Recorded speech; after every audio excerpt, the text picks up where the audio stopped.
Mentally strong হতে চান? তাহলে বাংলার দুই সিংহ বিবেকানন্দ নেতাজির 5টা মাইন্ডসেট শিখে নিন। একটি মাত্র লক্ষ্যে স্থির হওয়া। স্বামীজি বলতেন, একটা আইডিয়া নাও আর সেটাকেই নিজের জীবন বানাও। যখন আপনার ফোকাস লেজারের মতো তীক্ষ্ণ হবে, তখন কোনো বাধাই আপনাকে থামাতে পারবে না। 2. আপোষহীন জেদ। সুভাষচন্দ্র বোস শিখিয়েছেন, স্বাধীনতা কেউ দেয় না, তা অর্জন করতে হয়। নিজের স্বপ্নের জন্য যদি লড়তে হয়, তবে একাই লড়তে শিখুন। 3. নিজের ওপর বিশ্বাস। স্বামী বিবেকানন্দ বলতেন, নিজেকে দুর্বল ভাবাই সবচেয়ে বড় পাপ। মনে রাখবেন, আপনার ভেতরে এই অসীম শক্তি লুকিয়ে আছে। 4. প্রতিকূলতায় শক্ত হওয়া।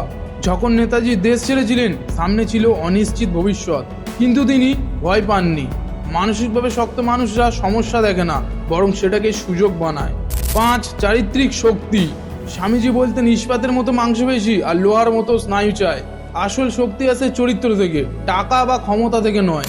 মনে রাখবেন, ভয়কে জয় করলেই ইতিহাস তৈরি হয়।